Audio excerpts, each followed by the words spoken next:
सागर से हमारे विधायक और मेरे दिल की करीब शैलेंद्र जैन साहब, पारस जैन साहब, अनिल शाह साहब, महावीर जैन साहब, अशोक बैद साहब, ज्ञानचंद जैन साहब, अजीत आचल साहब, वीरेंद्र चौधरी जी, रवि सेन जैन साहब, विनय जैन जी, दिनेश जैन जी, मंच फरासी, वीरेंद्र गंगवाल जी, हमारे मध्य प्रदेश सरकार के ऊर्जा मंत्री प्रद्युम्न सिंह तोमर जी, मुन्ना लाल गोयल जी, अभय चौधरी साहब, रमेश अग्रवाल जी, हमारे सामने बैठी हुई पूर्व महापौर समीक्षा गुप्ता जी और सकल जैन महापंचायत ग्वालियर और पूरे संभाग से आए हुए समस्त जैन समाज के महानुभाव नहीं, मैं कहूंगा कि मेरे परिवार के सदस्यगण के बारे में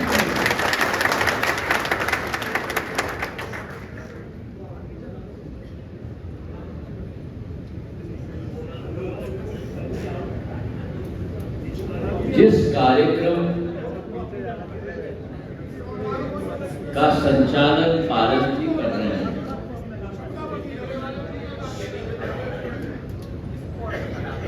वहां तो पारस जी का आदेश का पालन करना सब लोगों का धर्म हो जाता है।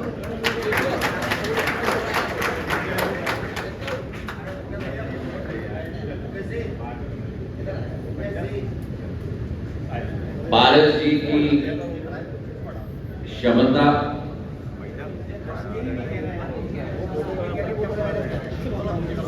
प्यार से, डांट फटकार करने से हम सब के दिल पर राज करने की क्षमता होती है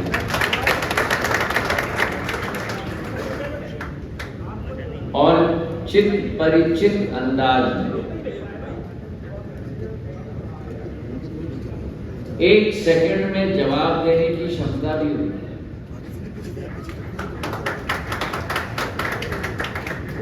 और मैं बैठा था वहां, कसूर मेरी थी जब मैंने कहा था कि पारस जी थोड़ी समय की सीमा है क्योंकि गोरखी में कार्यक्रम में भी मुझे जाना है। तो पारस जी ने अनिल जी से निवेदन किया कि अब समाप्त करिए।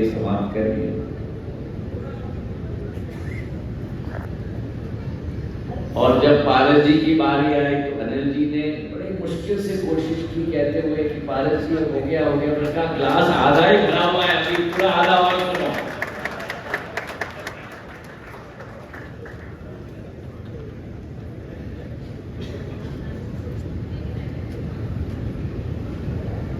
और पारस जी का दिल बहुत विराट है और जो मैंने अनुभव किया है, जैन समाज में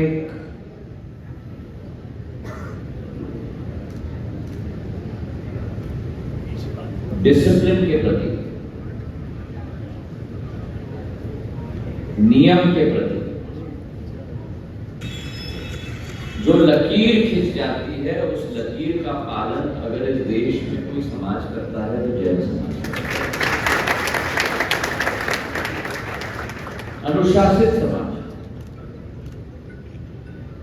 और अनुशासित समाज इसलिए है क्योंकि इस समाज में हर एक व्यक्ति अनुशासित है।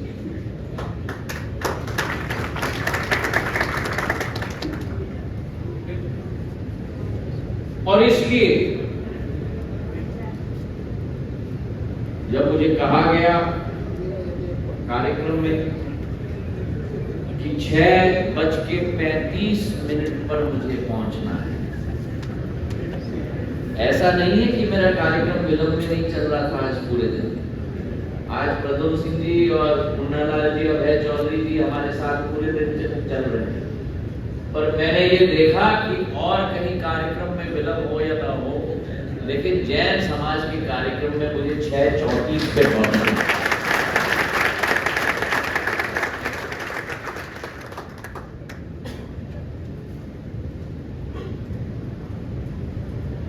आपके समाज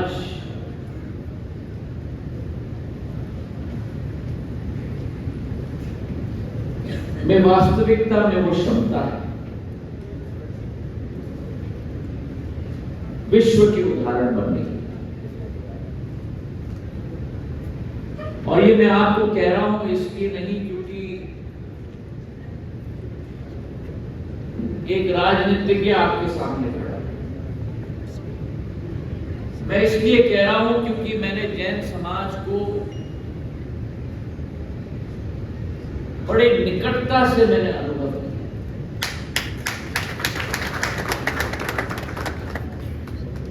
और बचपन से मैंने अनुभव किया। मंच पर आसीन गंगवाल साहब बैठे, ये गंगवाल साहब ने मुझे 5 साल की उम्र से देखा है। अब मैं अपना उम्र नहीं बताने वाला,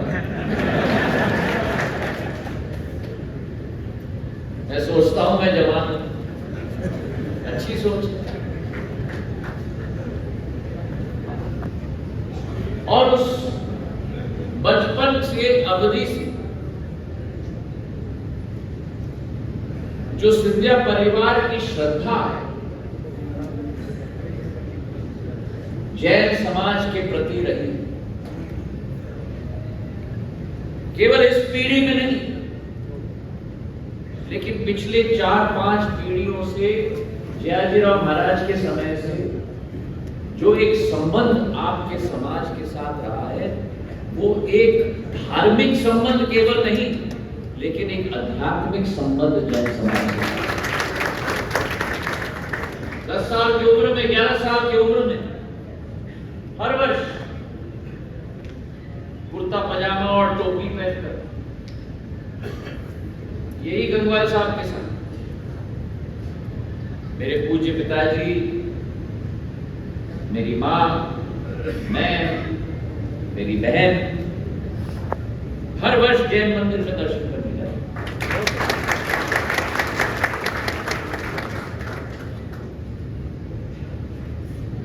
और जो समाज की विशेषता,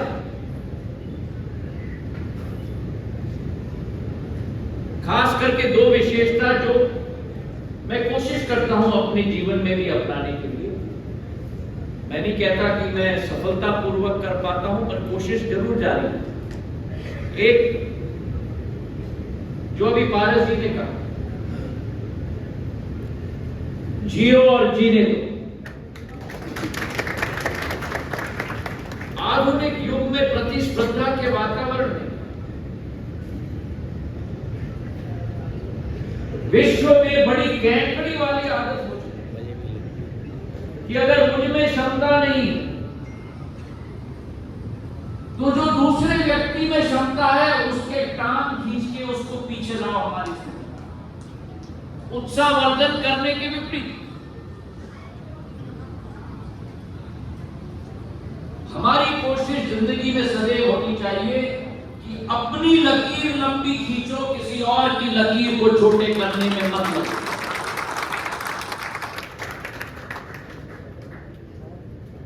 और कभी भी अपने प्रतिद्वंदी के विरोध, अपने शत्रु के विरोध कभी भी गलत भावना मत रखो। सबके लिए शुभेच्छा, सबके लिए अच्छी भावना, क्योंकि याद रखना जब व्यक्ति थूकता है तो वो थूक वापस आके व्यक्ति पे ही होती है। जब व्यक्ति उंगली दिखाता है हम भूल जाते हैं कि जब एक उंगली हम उधर करते हैं तो 1 2 3 उंगलियां हमारे तरफ होती हैं। तो कभी भी द्वेष भावना किसी व्यक्ति के प्रति मत रखो। और दूसरी बात, क्षमा वाणी का पर्व, और ये औपचारिकता नहीं होनी चाहिए। धर्म में भी कई बार औपचारिकताएं होती। अरे भाई दर्शन करना है मंदिर में तो जाओ दर्शन कर लो। अरे भाई पुजारी को दक्षिणा देना है तो पुजारी को दक्षिणा दे दो। पर जब क्षमावाणी का पर्व है तो फोन उठा के अगर किसी से बात कर रहे हो, किसी से मिल रहे हो, तो वो भावना मस्तिष्क से नहीं आनी चाहिए, वो भावना दिल से आनी चाहिए कि जाने या अनजाने में मुझसे अगर कोई गलती हो गई तो माफ कर दे। और ये भावना भी महत्वपूर्ण है। क्यों? क्योंकि कलयुग का जमाना है, और कलयुग के जमाने में हमारे संस्कृत ग्रंथों में लिखा गया है एक शब्द मम, और मम का मतलब होता है मैं, मेरा नाम, मेरी धन, मेरा दौलत, मेरी हस्ती, मेरा पद, मेरा कद, मेरा सम्मान। और हम भूल जाते हैं, चाहे जैन धर्म हो चाहे हिंदू धर्म हो, आप और हम इस दुनिया में केवल इसलिए हैं, यश प्राप्त करने के लिए नहीं, धन प्राप्त करने के लिए नहीं,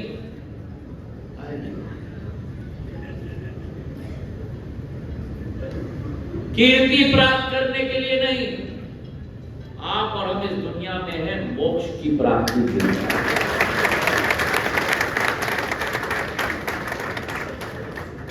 और हम भूल जाते हैं, और ये जैन धर्म हमें सिखाता है।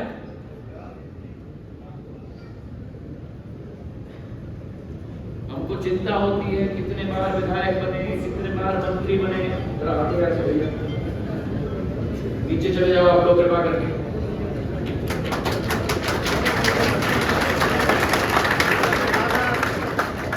जी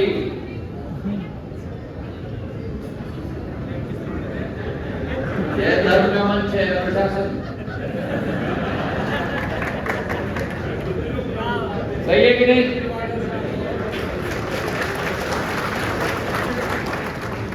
हम भूल जाते हैं,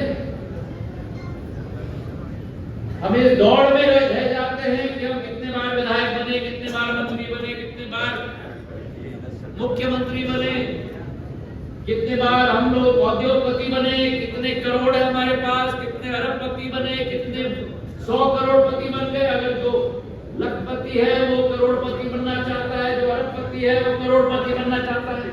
हम भूल जाते हैं जब जन्म होता है तो आप इस दुनिया में निर्वस्त्र आते हो, और जब एक मिनट और जब मृत्यु होती है तब इस दुनिया से भी निर्वस्त्र जाते हो।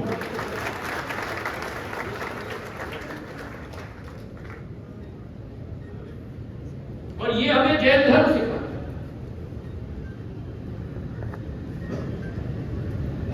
मोक्ष की प्राप्ति के लिए आपके 5 नियम: अहिंसा, अस्त्य, ब्रह्मचर्य, सत्य और अपरिग्रह। ये दुनिया का हर व्यक्ति अपना ले तो ये दुनिया स्वर्ग है।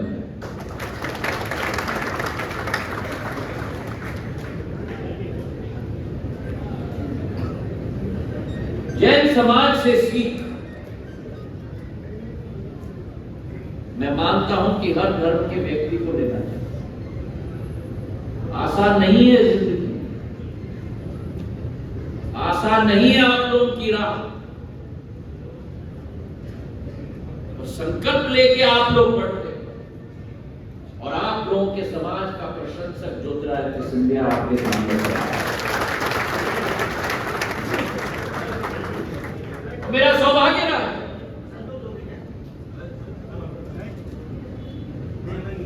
हमारे जितने भी मुनिश्री जी रहे,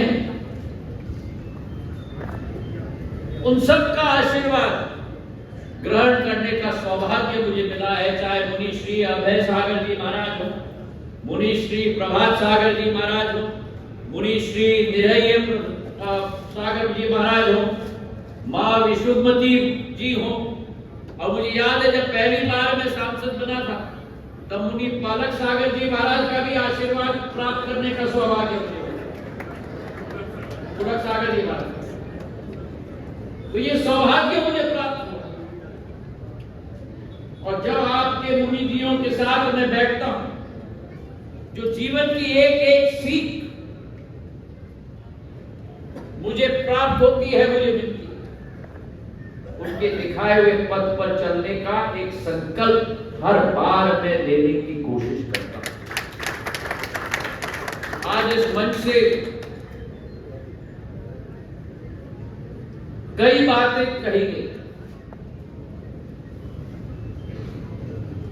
और 2-3 बातों का उल्लेख मैं करना चाहता हूं। पहले तो मैंने सदैव मेरे पूज्य पिताजी, मेरी आजी अम्मा के दिखाए हुए पथ पर चलने की कोशिश की है। जैन समाज का एक प्रशंसक और एक भक्त के रूप में जैन समाज के विषयों पर कार्य करने की कोशिश की है। और मुझे अच्छी तरह याद है जब अशोकनगर में जैन समाज की एक बड़ी सभा हुई थी, उस सभा में हमारी महिलाओं ने सब एक साथ मिलकर कहा था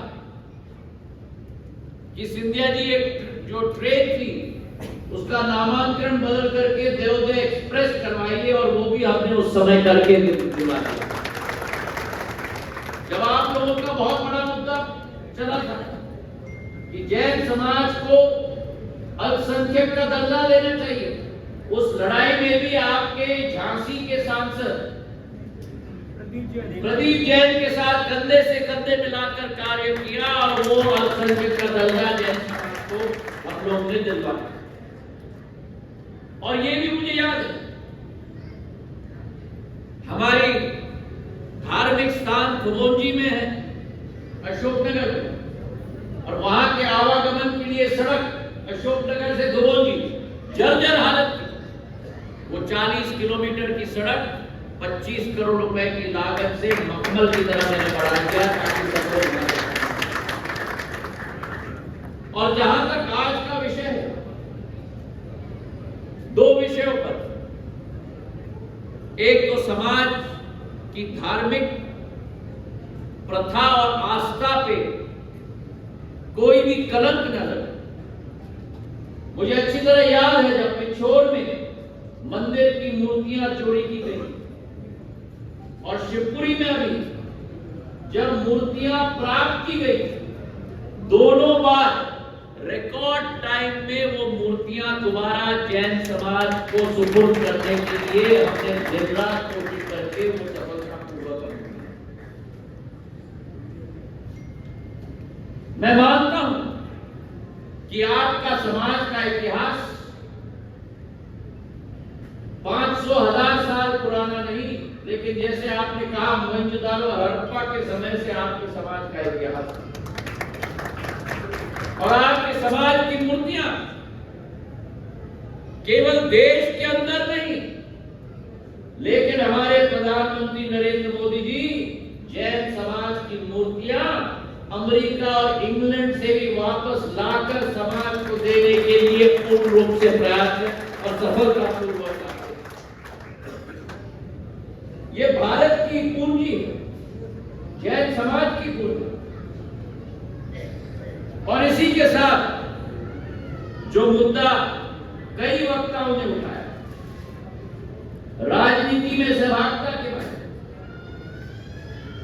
मैं आपको सूचित करना चाहता हूं कि वर्तमान में हमारे 5 विधायक मध्य प्रदेश में जैन समाज के हैं या फिर शैलेंद्र जी मेरे सहभागी मंच पर बैठे हुए हैं, भारत जी उज्जैन से, अनिल जी निवाड़ी से, लीना जैन गंज मौसला से, और हमारे नीमच ग्वालियर स्टेट से तो ओम प्रकाश सकलेजा जी जो मंत्री हैं अभी मध्य प्रदेश शासन।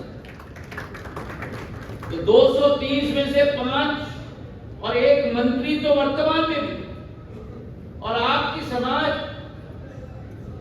जिस समाज ने टिकट की बात किया, जिस समाज के हस्तियों ने इस मध्य प्रदेश का भविष्य का निर्माण किया है, एक नहीं, दो नहीं, तीन नहीं, 4 मुख्यमंत्री रहे इस समाज के। चाहे हम देखें इतिहास, तखतमल जी जैन साहब के यहां से, प्रकाश चंद्र सेठी जी के समय से, वीरेंद्र सकेचा जी के समय से, सुंदरलाल पटवा जी के समय से, आपका समाज एक नेतृत्व करने वाला समाज है। और आपको मैं विश्वास दिलाता हूं, जैसे मैंने एक बार मुंगलौली से अब्बी जैन को टिकट दिया, मैं आपको विश्वास दिलाता हूं कि ये जिम्मेदारी किसी नेता के कंधों पे मत डालना। आपसे निवेदन करना चाहता हूं, क्योंकि नेता लोग जो मूल्यांकन कर सकते हैं, उससे 10 गुना ज्यादा अच्छा मूल्यांकन समाज स्वयं कर सकता है। कई बार हमारे इर्द गिर्द लोग होते हैं, हमारे इर्द गिर्द हैं तो हमारे चहते हैं, हम सोचते हैं ये व्यक्ति हीरो है, और समाज के अंदर जाओ तो एक्चुअली वो हीरो है। क्या बात, आप टिकट दे देते हैं और समाज घूम के हमको कह देता है आपने तो गलत निर्णय लिया, गलत आदमी को दे दिया। करो तो करो, ना करो। इसलिए आज की सभा में, जो आज की सभा में अनिल जी नहीं कर पाए, वो मैं करने की कोशिश करूंगा, गेंद पारस जी के पाले में वापस फेंकने की कोशिश करूंगा। मैं जिम्मेदारी आप लोगों को देता हूं। भिंड, मुरैना, दतिया, शिवपुरी, ग्वालियर के जैन समाज के लोग यहां उपस्थित हैं। आप लोग एकत्रित हो, समाज के नवरत्नों को आगे करो। और जैन समाज की यह क्षमता है कि केवल अपने समाज में नहीं, लेकिन दूसरे समाज में भी प्रतिष्ठा बना सकते हैं। जैन समाज के हमारे महानुभाव वासुदेव कुटुंबकम की सोच और विचारधारा, तो खोज आप करिए, ऐसे लोगों को आप हमारे समक्ष रखिए, ज्यादा नहीं, 1, 2, 3, और उसके बाद जिम्मेदारी हमको दीजिए, फिर उस जिम्मेदारी को मैं निभाने की कोशिश करूंगा। सहमत हो आप लोग? सहमत हो? भारत जी सहमत है? आज की इस बेला में जो हमने समाज के हमारे प्रबुद्ध जनों को भी सम्मानित किया, ये भी हमारी पूंजी है। इनकी जीवन भी संघर्ष की जीवन है, इनसे बहुत कुछ हमें सीखने को मिलेगा। मैं निवेदन करूंगा नौजवान पीढ़ी से कि ऐसे कार्यक्रमों में हमारे बुजुर्ग पीढ़ी के द्वारा उनकी जिंदगी की कहानी भी हर एक कार्यक्रम में एक व्यक्ति के द्वारा होनी चाहिए, ताकि वो प्रेरणा बाकी समाज को। नहीं तो ये कहानियां लुप्त हो जाती। और आज की इस सभा के लिए मैं पारस जी और उनकी पूरी टीम को तहे दिल से धन्यवाद अर्पित करना चाहता हूं। जय जिनेंद्र, जय महावीर।